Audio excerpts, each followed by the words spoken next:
Em uma tarde cinza de novembro de 2006, dentro dos refinados limites do Millennium Hotel de Londres, um ritual aparentemente comum se desenrolou. 3 homens se reuniram para tomar chá no Pine Bar. Um observador casual poderia ter interpretado aquilo como uma simples reunião de negócios ou um encontro de velhos amigos. Bem atrás do tilintar de porcelana e da conversa educada, algo muito mais sinistro estava em movimento. Os homens eram ex-colegas de trabalho, mas o encontro não era nada amigável. Dentro de algumas horas, um desses homens, Alexander Litvinenko, estaria morrendo em uma cama de hospital em Londres, com um veneno mortal correndo em suas veias. Ele passaria seus últimos dias desvendando o mistério de seu próprio assassinato, apontando um dedo trêmulo para o Kremlin de seu leito de morte. Últimas palavras, uma acusação direta contra o homem que ele acreditava ter ordenado sua morte. A jornada de Litvinenko de oficial da KGB para dissidente da Serviço Federal de Segurança de servo leal do Estado russo para um de seus críticos mais vocais se desenrolou como se fluísse como tinta através da caneta do próprio John le Carré. Sua história é um conto arrepiante de espionagem, traição e vingança radioativa. Um aviso de que na Rússia de Putin não existe exílio que seja longe demais.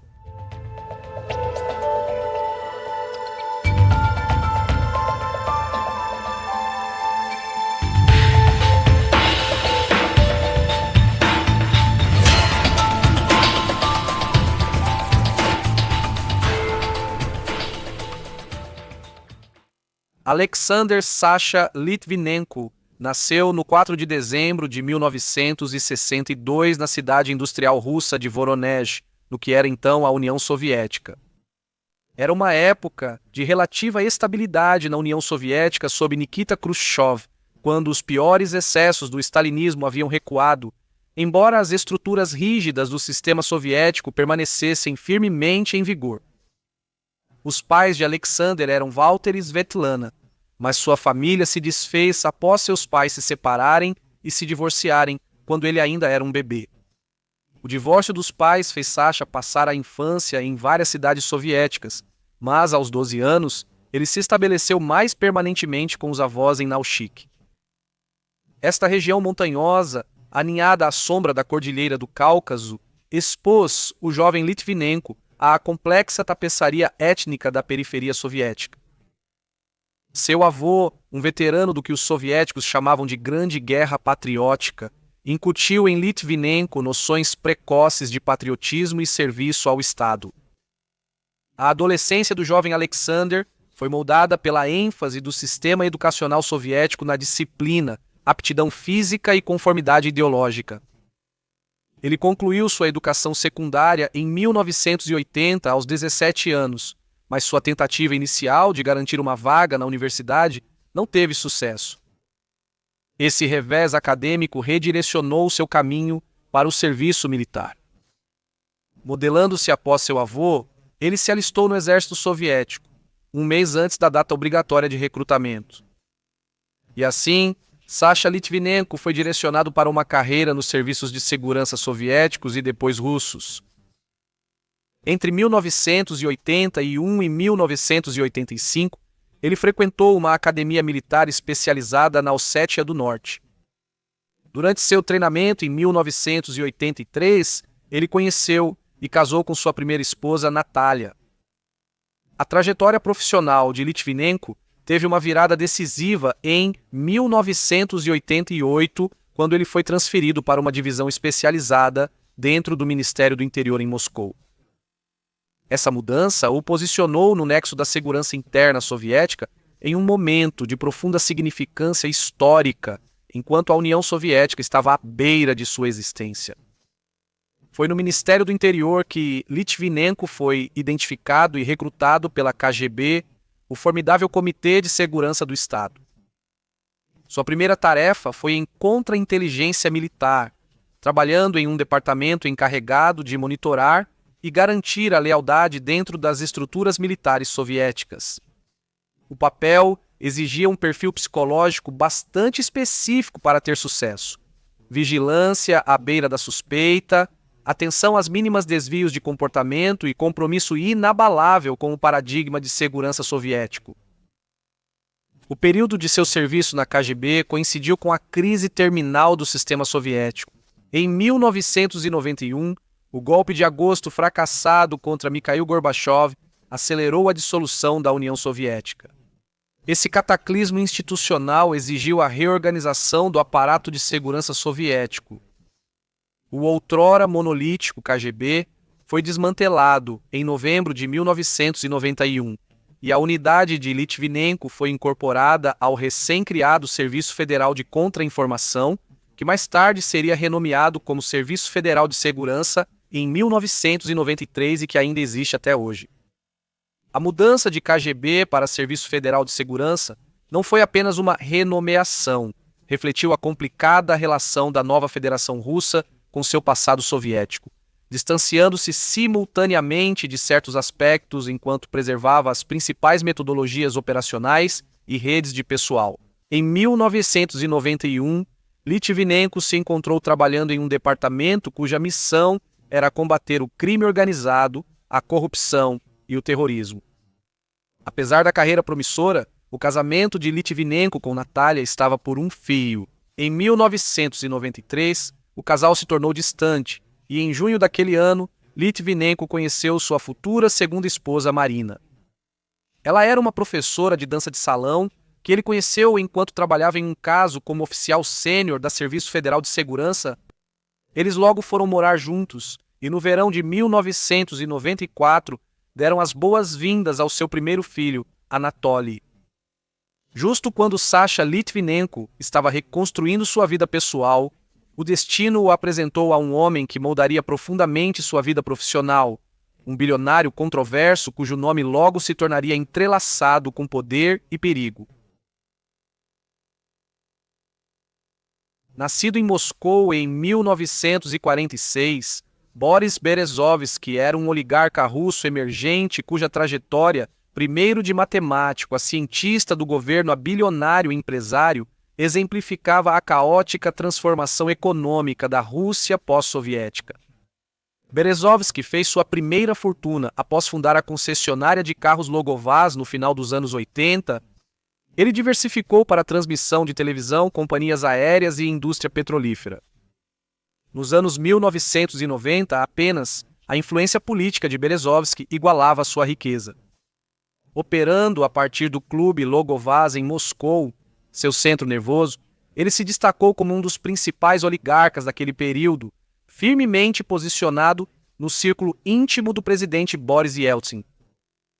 A ascensão de Berezovsky ao poder e influência fez dele muitos inimigos, especialmente dentro da antiga KGB, que estava em desvantagem após seu golpe fracassado em 1991.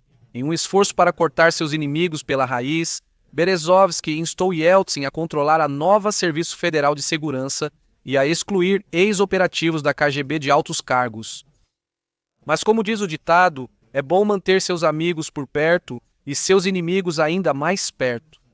O plano de Berezovsky era instalar um de seus bons amigos como chefe da Serviço Federal de Segurança, que não era outro senão um jovem Vladimir Putin.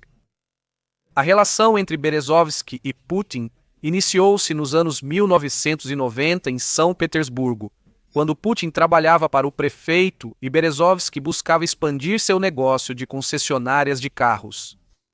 Berezovsky apresentou Putin à equipe de Boris Yeltsin e apoiou sua nomeação como chefe da Serviço Federal de Segurança. Havia também outro aliado potencial dentro da Serviço Federal de Segurança, com quem Berezovsky estava cultivando um relacionamento, Alexander Litvinenko. Eles se conheceram pela primeira vez no início de 1994, quando Litvinenko visitou os escritórios de Berezovsky como parte de uma investigação sobre as operações de sua empresa.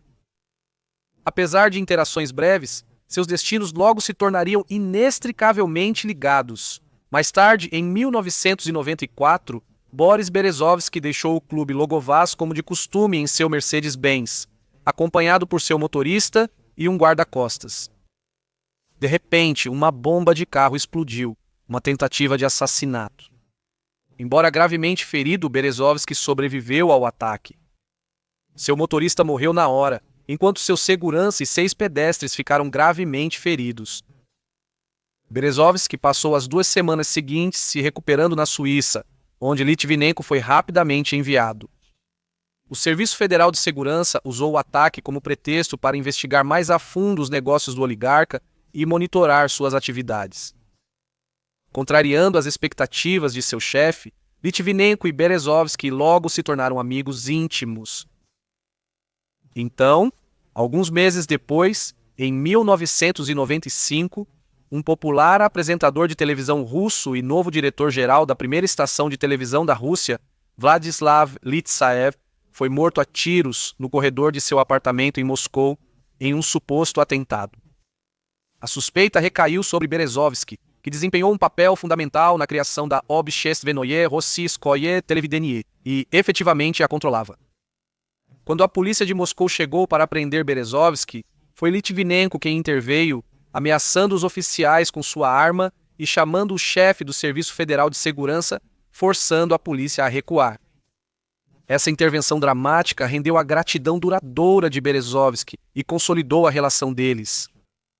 Em 1997, Litvinenko foi transferido para o departamento mais secreto do Serviço Federal de Segurança russo, o Departamento de Análise de Organizações Criminosas. Seu chefe era o major-general Yevgeny Kokolkov. Litvinenko já havia investigado Kokolkov e ficou consternado com a corrupção que descobriu, incluindo alegações de recebimento de subornos e dinheiro de proteção de chefões do tráfico da Ásia Central. As evidências revelaram que certos superiores do URPO estavam envolvidos no comércio de heroína que viajava do norte do Afeganistão para a Europa via Rússia. As ordens de Litvinenko de fora deste departamento eram para ficar de olho nas coisas e relatar qualquer coisa suspeita. E suspeito era. O URPO era uma unidade secreta dentro do Serviço Federal de Segurança e era essencialmente uma lei em si mesmo. Seus escritórios ficavam em um prédio separado e sem identificação, não na sede principal do Serviço Federal de Segurança no edifício Lubyanka. Foi criado para combater o crime organizado, mas sua principal tarefa era conduzir operações especiais, muitas vezes na zona cinzenta da legalidade, o que significava assassinato patrocinado pelo Estado e extrajudicial de políticos e empresários poderosos. Suas primeiras atribuições foram muito semelhantes ao que ele vinha fazendo anteriormente, investigando gangues, policiais corruptos e sequestradores, mas logo as coisas tomaram um rumo mais sinistro. Ele começou a receber ordens que cruzavam a linha entre a aplicação da lei e a criminalidade. Isso variava desde espancar ex-colegas que se tornaram delatores, até sequestrar empresários e atirar em seus guardas se necessário. Ele recusou essas ordens, mas em 1998 recebeu uma diretiva que o levou ao ponto de ruptura. Foi ordenado a ele que matasse seu bom amigo Boris Berezovsky e a ordem veio diretamente do topo. Berezovsky aparentemente se tornou muito poderoso e teve um desentendimento com seus aliados. Foi dito a Litvinenko que Berezovsky era o tipo de criminoso que era rico demais para ser levado à justiça por meios normais. Chocado com as ordens que recebeu, Litvinenko ficou desesperado para descobrir o que fazer. Em março de 1998, ele rastreou Berezovsky até sua casa de férias na Suíça, onde revelou o plano de assassinato ao seu amigo. Familiarizado com ameaças de morte e tentativas contra sua vida, foi necessário convencer alguns oficiais simpáticos do Serviço Federal de Segurança de que o plano era genuíno. Seguindo o conselho de Berezovsky, Litvinenko e seus colegas expuseram suas queixas dentro das estruturas de poder. Ele obteve uma audiência com o novo diretor do Serviço Federal de Segurança da Rússia. Alguns disseram que este era um homem destinado a coisas ainda maiores. Em julho de 1998, Litvinenko entrou no escritório de Putin armado com um impressionante dossiê e uma lista detalhando os muitos crimes relacionados a drogas e dinheiro de seu próprio departamento e organização. Putin havia sido um ex-operativo de nível médio da KGB antes de ser repentinamente impulsionado a uma posição de imenso poder como diretor do Serviço Federal de Segurança. Nele, Litvinenko pensou que tinha um aliado. Afinal, ele era o protegido de Berezovsky. Por 40 minutos, Litvinenko expôs a feia verdade da corrupção dentro da Serviço Federal de Segurança, incluindo a chocante ordem para assassinar Boris Berezovsky. Mas a reação de Putin não foi o que Litvinenko esperava. O novo diretor mostrou sinais externos de preocupação e concordância, pegando o dossiê de evidências e anotando o número de Litvinenko com uma promessa de acompanhamento. Mas Litvinenko deixou o escritório naquele dia inquieto. E estava justificado. Berezovsky e Litvinenko cometeram um erro crucial de julgamento de caráter. Putin estava determinado a restaurar o Serviço Federal de Segurança ao poder e autoridade que desfrutava durante o auge de seus dias de glória do KGB, e ele não ia deixar oligarcas e denunciantes atrapalharem isso. Afinal, Putin era um dos homens do Serviço Federal de Segurança implicados na corrupção, remontando aos seus dias em São Petersburgo, trabalhando no gabinete do prefeito.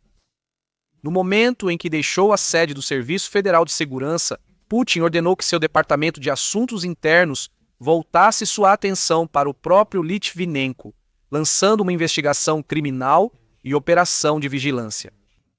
Sua arma foi confiscada e seu salário foi imediatamente interrompido. Atordoado, Litvinenko sabia que as linhas haviam sido traçadas e era apenas uma questão de tempo até que ele fosse preso ou pior. Ele decidiu que o melhor a fazer era revelar tudo publicamente. Em novembro de 1998, Litvinenko orquestrou o que deve ser entendido como um ato extraordinário de desafio institucional. Junto com vários colegas oficiais, Litvinenko convocou uma coletiva de imprensa em Moscou, um fórum público deliberadamente selecionado para maximizar a visibilidade e prevenir a negação.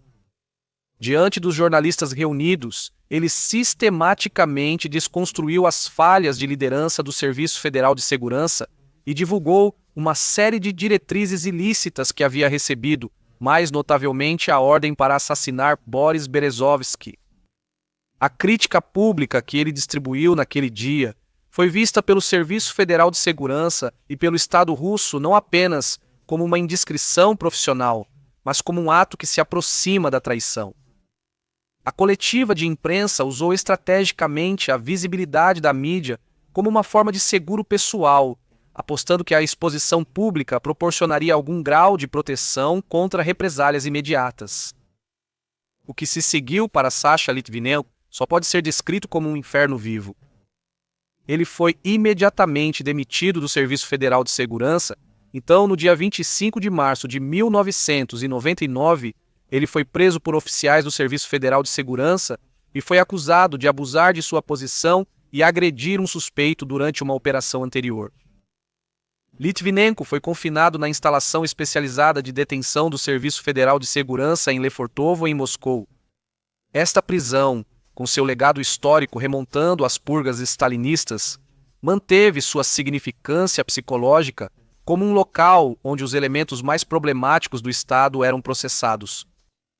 Ele permaneceu lá pelos próximos 8 meses, até ser absolvido de todas as acusações pelo Tribunal Militar da Guarnição de Moscou. Assim como Litvinenko pensou que o Estado de Direito ainda prevalecia, ele foi prontamente preso pela segunda vez sob outra acusação fabricada relacionada ao suposto maltrato de suspeitos e roubo de mercadorias de um mercado de Moscou durante uma operação passada. Ele foi libertado sob fiança em meados de dezembro de 1999. As acusações criminais foram descartadas em 2000. Litvinenko foi solto após garantir por escrito que não sairia do país. No entanto, um terceiro caso criminal foi imediatamente instaurado contra ele. Ele foi acusado de plantar evidências em um suspeito, confiscaram seu passaporte e informaram que seu julgamento ocorreria a portas fechadas, a 300 quilômetros de Moscou. Putin se tornou o presidente russo em março de 2000. Com o poder de seu principal adversário então firmemente estabelecido e acreditando que ele estava prestes a ser posto de lado para sempre longe do olhar público, Sasha Litvinenko decidiu que era hora de se mudar. Em setembro de 2000, ele decidiu deixar a Rússia. Com seu salário do Serviço Federal de Segurança tendo sido interrompido meses antes, ele dependia totalmente do apoio financeiro de Berezovsky, inclusive para financiar sua fuga. Viajando primeiro na direção de Naushik, ele desviou para Sochi, no Mar Negro, embarcando em um navio a vapor com destino a um porto georgiano, após subornar um guarda de fronteira para ignorar a lista de não viagem. Uma vez na Geórgia, ele seguiu para a capital, Tbilisi, onde contatou um aliado à espera que havia organizado um falso passaporte georgiano. A Geórgia ainda estava ao alcance do Serviço Federal de Segurança, então Litvinenko viajou para a Turquia no avião particular de Berezovsky. Enquanto isso, sua esposa Marina e o filho Anatoly viajaram para a Espanha, ostensivamente para umas férias, mas logo se juntaram a Sasha na Turquia. Litvinenko procurou asilo político na Embaixada dos Estados Unidos em Ankara, mas os americanos o rejeitaram. Ele conseguiu reservar passagens de avião de volta para a Geórgia com escala em Londres. Quando no 1º de novembro de 2000 a família Litvinenko chegou à seção de trânsito do aeroporto de Heathrow, Sasha Litvinenko se aproximou do policial mais próximo e declarou: "Eu sou um oficial da KGB, estou pedindo asilo político." Com essas palavras, ele fez uma ruptura definitiva com seu país de origem, e uma que o transformou de crítico interno para dissidente externo. Sasha Litvinenko foi interrogado por oficiais de imigração do Ministério do Interior do Reino Unido por 8 horas. Depois de tudo dito e feito, ele e sua família receberam permissão temporária para entrar no Reino Unido, aguardando o resultado de sua solicitação formal de asilo. Esse processo levou muitos meses, sendo apenas em maio de 2001 que a família Litvinenko recebeu asilo. De volta à Rússia, logo foi descoberto que Sasha e sua família haviam fugido. O processo criminal contra ele continuou em sua ausência, o veredito, claro, sendo de culpado. Tentativas foram feitas pelo governo russo para extraditar seu dissidente, mas isso foi recusado pelo Reino Unido. Sasha Litvinenko não foi o único a buscar asilo. Boris Berezovsky deixou a Rússia em outubro de 2000, primeiro para a França, antes de se estabelecer na Grã-Bretanha, também sob status de asilo. Berezovsky usou sua estação de televisão Obshestvenoye Rossiyskoye Televidenie para criticar Putin, o que fez com que, como Litvinenko, ele se encontrasse no exílio político. Em Londres, Sasha, Marina e Anatoly estabeleceram uma nova fundação doméstica. Ele saberia, no entanto, que não estava fora de perigo. Como ex-oficial da Serviço Federal de Segurança, ele sabia o longo alcance do aparato de segurança russo, mesmo além das fronteiras internacionais. Ao invés de se esconder atrás de uma nova identidade na Inglaterra, ele contra-atacou. Em 2001, ele coescreveu um livro chamado Explodindo a Rússia, que realmente fez jus ao seu nome. O livro mostrou provas da participação do Serviço Federal de Segurança nos atentados a apartamentos de 1999, que provocaram a Segunda Guerra da Chechênia e impulsionaram a ascensão de Vladimir Putin ao poder. O livro revelador foi imediatamente banido na Rússia, com o Kremlin descartando seu conteúdo como anti-russo e extremista.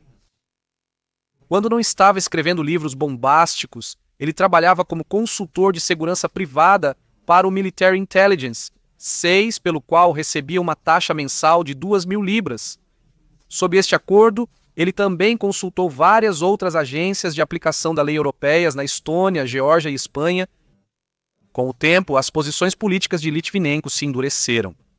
Sua crítica a Putin e ao sistema governamental russo intensificou-se, caracterizada por acusações cada vez mais diretas sobre corrupção e abusos dos direitos humanos. Ele também desenvolveu uma defesa vocal para o movimento de independência da Chechênia, uma posição particularmente provocativa para Moscou. Litvinenko não foi o único com mira crítica direcionada a Putin. Ele se tornou amigo próximo e aliado da jornalista investigativa Anna Politkovskaya. Sasha e Anna se conheceram pela primeira vez durante o processo de extradição de Ahmed Zakaev em Londres em 2003. Anna era filha de um diplomata russo sênior e como Litvinenko era vocal em sua crítica, em particular ao envolvimento da Rússia na Chechênia. Mesmo com cidadania americana, ela seguiu trabalhando principalmente de Moscou. Em 2004, ela adoeceu após beber chá durante um voo. Ela se recuperou, mas suspeitou que tentaram envenená-la. Então, na primavera de 2006, durante uma reunião em Londres, ela disse a Litvinenko que estava com medo de sua vida. Apesar de seus apelos, Anna retornou a Moscou pela última vez. Em 7 de outubro de 2006, ela foi morta a tiros do lado de fora de seu apartamento em Moscou.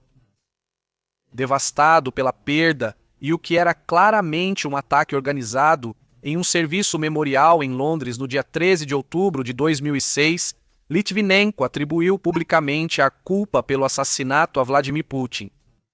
O presidente russo, respondendo indiretamente à acusação, culpou o assassinato em oponentes não nomeados que procuravam desestabilizar seu governo. Apesar de estar extremamente ciente do perigo, Sasha Litvinenko continuou em sua incansável busca para derrubar a elite governante russa. Seu principal alvo de investigação era a Gazprom, a produtora de gás russa, bem como outros gigantes estatais russos. Foi em sua busca por fontes para lhe dar uma visão interna dessas corporações que seu caminho se cruzou com um antigo conhecido, Andrei Lugovoy. Os dois homens se conheciam desde meados dos anos 90, com Lugovoy também trabalhando para a KGB. Em 2005, Lugovoy era um empresário de sucesso em Londres. No dia 21 de outubro daquele ano, Litvinenko e Lugovoy se encontraram para jantar, onde discutiram como este último poderia facilitar o acesso àqueles dentro do aparato das empresas estatais da Rússia. Sendo ex-KGB e uma pessoa em quem Litvinenko confiava, Lugovoy parecia uma conexão valiosa. Uma nova reunião foi marcada para 16 de outubro de 2006, nos escritórios da Erensis, uma empresa de segurança do Reino Unido. O que Litvinenko não percebeu foi que essa reunião era uma armadilha cuidadosamente orquestrada.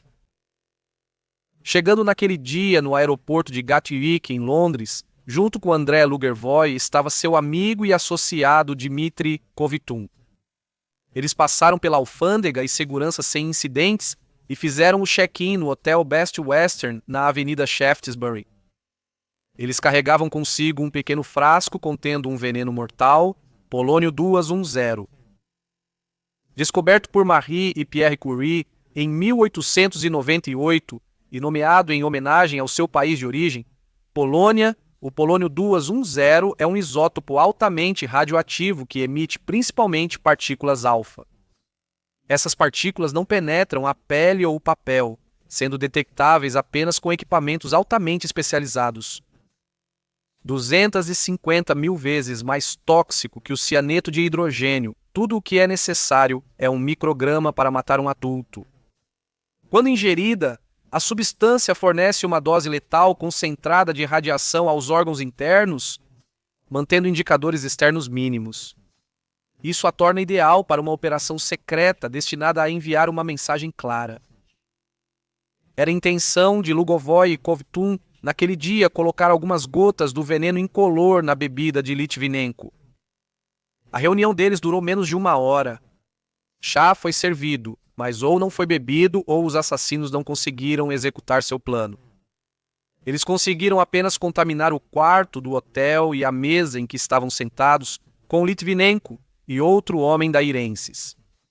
Os assassinos jantaram mais tarde naquela noite no restaurante Itsu Sushi em Piccadilly, deixando para trás um rastro radioativo quando retornaram a Moscou.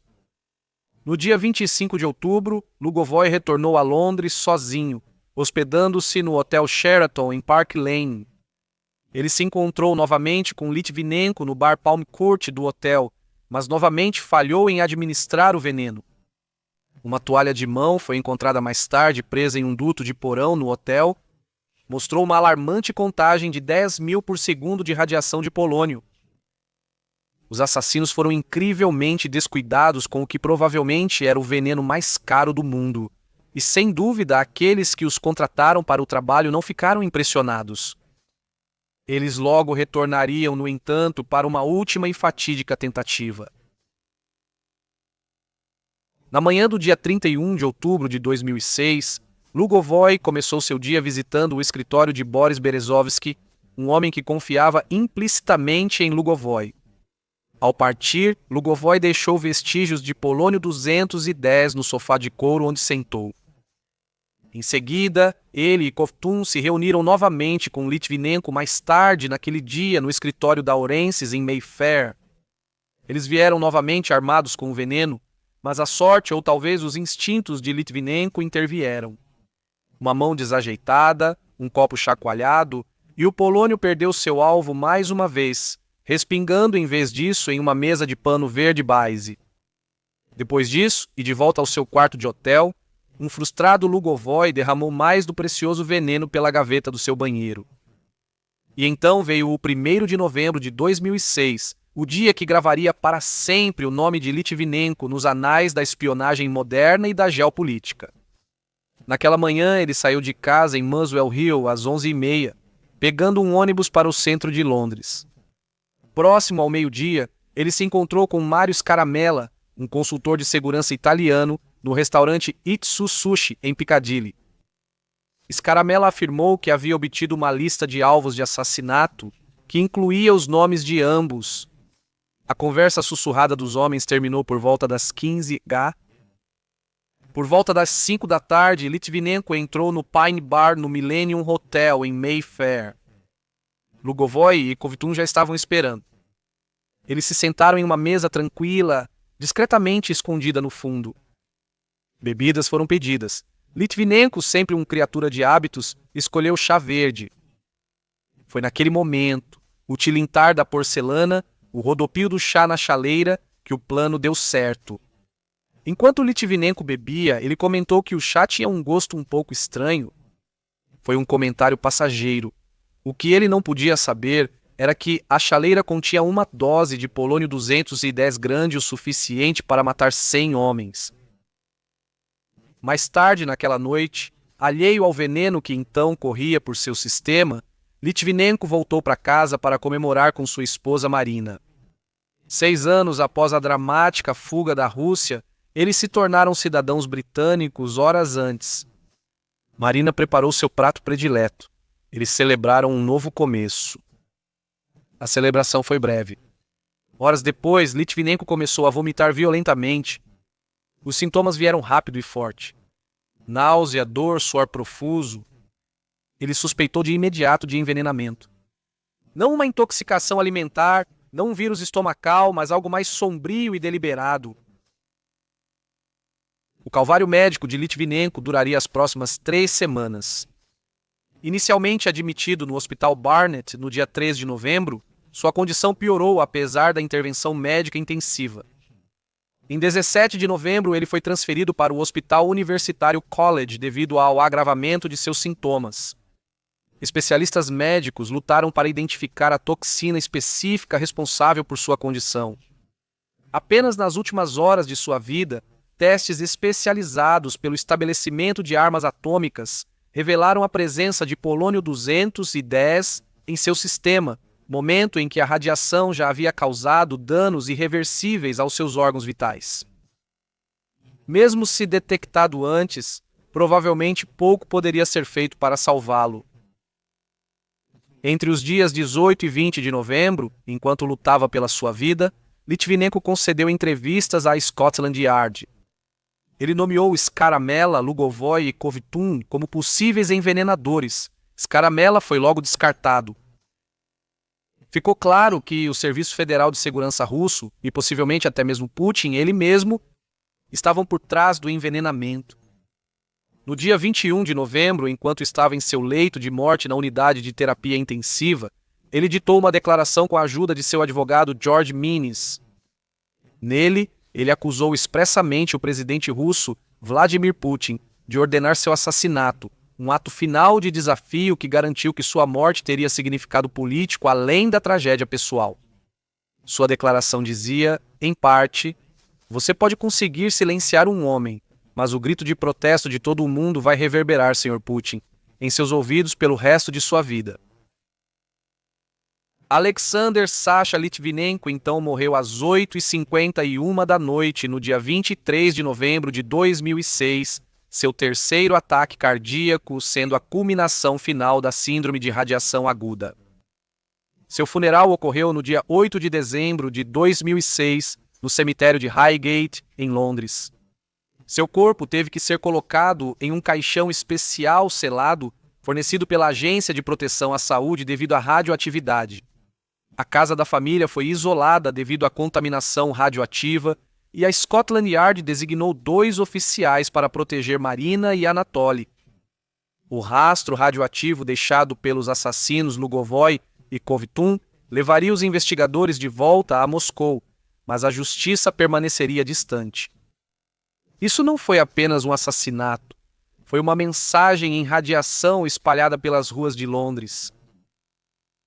O isótopo radioativo polônio-210, extremamente raro, é uma ferramenta de assassinato quase perfeita. Mas uma vez detectado, aponta claramente para uma operação patrocinada pelo Estado. O campo de possíveis perpetradores do crime foi imediatamente reduzido a atores estatais com capacidades nucleares avançadas. A investigação que se seguiu transformou partes de Londres em uma cena de crime nuclear. As autoridades britânicas logo rastrearam traços microscópicos da substância radioativa, reconstruindo não apenas o assassinato, mas todo o movimento dos perpetradores. Dos escritórios da Irensis ao Itsusushi Bar, vários quartos de hotel e além, por onde Lugovoy e Kovtun passavam, a radiação alfa era deixada em seu rastro.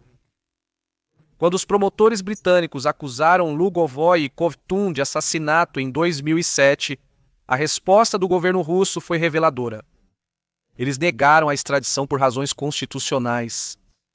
Lugovoy foi elevado à Duma do Estado russo como membro do Partido Democrático Liberal, concedendo-lhe imunidade parlamentar e sinalizando proteção institucional nos mais altos níveis. Em 2023, Lugovoy foi diagnosticado com câncer de próstata, talvez sua manipulação desajeitada da substância radioativa durante sua missão assassina, finalmente o alcançando. Kovtun também alegou ter sido envenenado em sua viagem a Londres, mas surpreendentemente se recuperou. Ele também nunca enfrentou seus acusadores e caiu em grande parte no esquecimento após os eventos em 2006. Foi relatado que ele morreu de complicações relacionadas à Covid em Moscou, em 2022.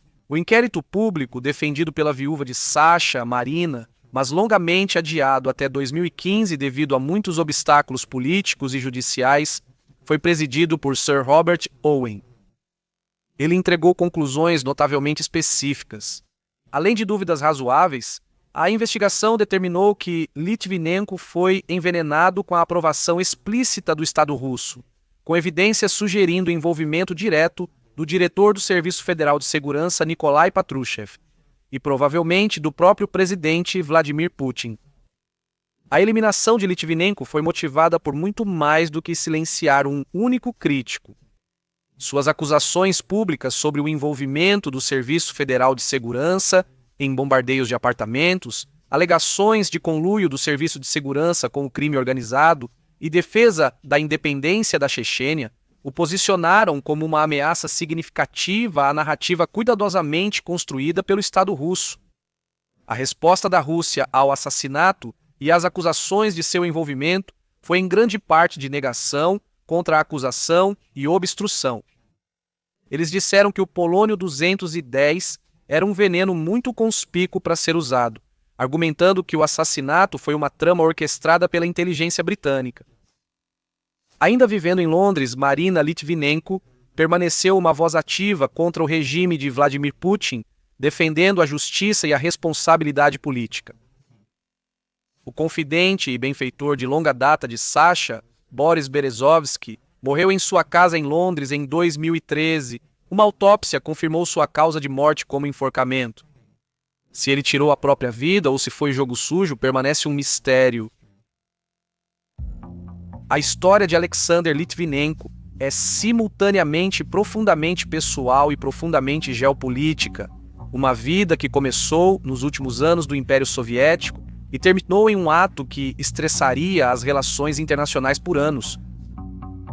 Para entender Litvinenko é entender a Rússia que tanto o criou quanto o destruiu.